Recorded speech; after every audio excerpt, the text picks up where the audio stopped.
do you say to them? Go watch movies? Go read books? Leave us with that thought of what you want them to do. I think that you open up your mind and make a conscious effort to look around your surroundings. Have you ever seen a revisionist Western film from the 90s? Well, there's a strong chance you've witnessed Wes Studi in action. From community theater to the Oscars, Studi is working to change the role of Indigenous characters in Hollywood and inspire the next generation of Indigenous actors and actresses. Wesley Studi is a Cherokee-American actor and film producer born on December 17, 1947 in No Fire Hollow, Oklahoma, in a rural Cherokee county. Until elementary school, the only language he spoke at home was Cherokee. He experienced how Indigenous people were treated off the reserve early in life when he would visit neighboring towns as a boy, and he felt shopkeepers would always be suspicious of him. He lived with his mother, Maggie Studi, who was a housekeeper, and his father, Andy Studi, who worked as a ranch hand. At the age of 17, Studi enlisted in the American Army and served in Vietnam for 12 months. After he returned home from service, he became a strong activist for the American Indian movement. Studi was arrested and jailed on federal charges of insurrection after his participation in the AIM face-off with the FBI at Wounded Knee in 1973. He was working as a horse trainer and reporter after his release and began acting in the American Indian Theater Company in Tulsa, his first role being in the play Royal Hunt for the Sun. Not long after, he moved to Los Angeles to pursue acting. After coming home from the war, Studi felt the need to chase the adrenaline rush, and acting was fearful enough to cause the excitement he craved. In 1988, Studi got his first role in the film The Trial of Standing Bear as the character Longrunner. After this debut role, he was cast in the award-winning film Dances with Wolves in the small yet vital role of Toughest Pawnee.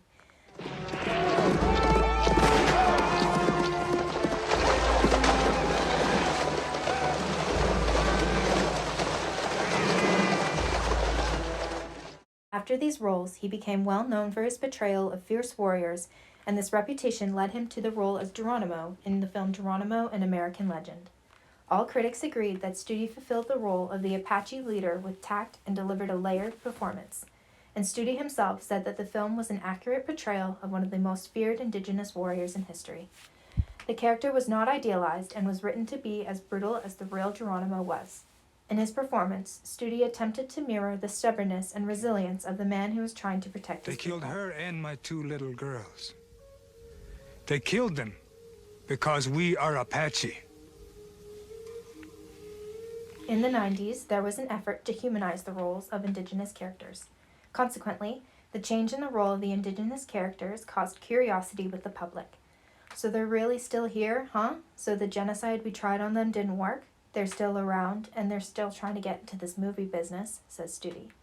Later in his career, he made an attempt to audition for roles not based on his Indigenous heritage. Eventually, he landed the part of Sphinx in the 1999 comedy Mystery Men. Studi was a part of some of the biggest revisionist Western films in the 90s, all of which feature his stoic performances. However, he was able to land comedic roles such as Cochise and A Million Ways to Die in the West.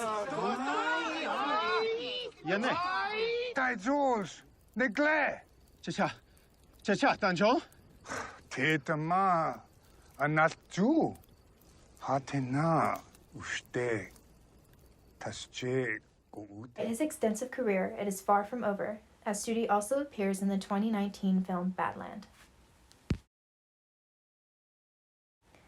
The 1993 film Geronimo, an American Legend, is very similar to Dances with Wolves. Both films are part of the 90s revisionist Western genre that begin to feature a more sympathetic view of Indigenous characters. However, both films feature narration from the point of view of the white protagonist, which consequently creates a white voice speaking on behalf of the Indigenous characters. Both films also show the moral emptiness of white society. In Dances with Wolves, Lieutenant Dunbar is in direct opposition with his military superiors because he sees the Sioux people as equal.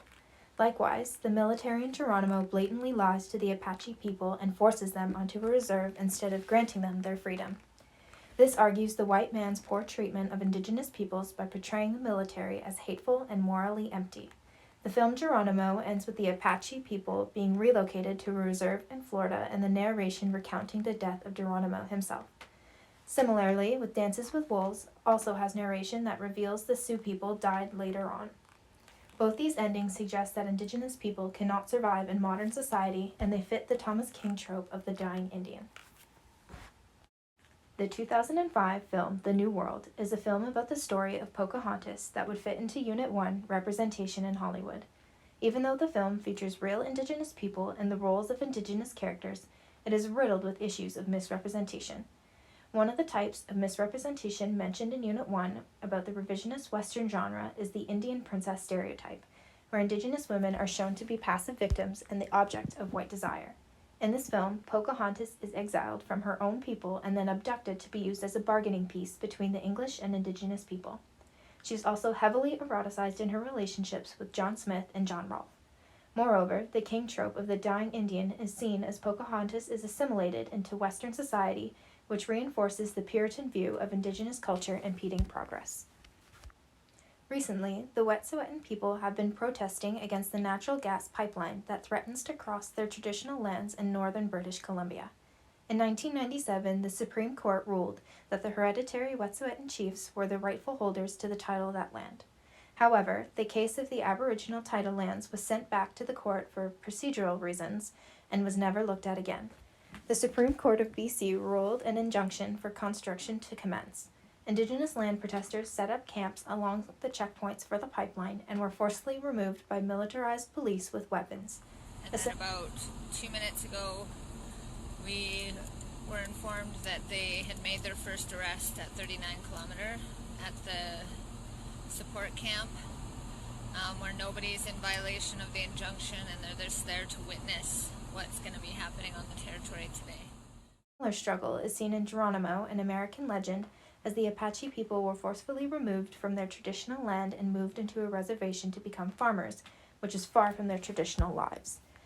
Geronimo fought fiercely against the military for his people and land, much like the brave protesters who were fighting for their land in British Columbia. Their camps were not blocking any roads and were not in violation of any injunction area. Throughout his 30-year career, Wes Studi is always concerned with bringing Indigenous culture and activism to the public eye. When he hosted the Oscars in 2018, being the second Indigenous person to ever host the Oscars, the first being Will Rogers in 1934, he spoke Cherokee during his speeches. For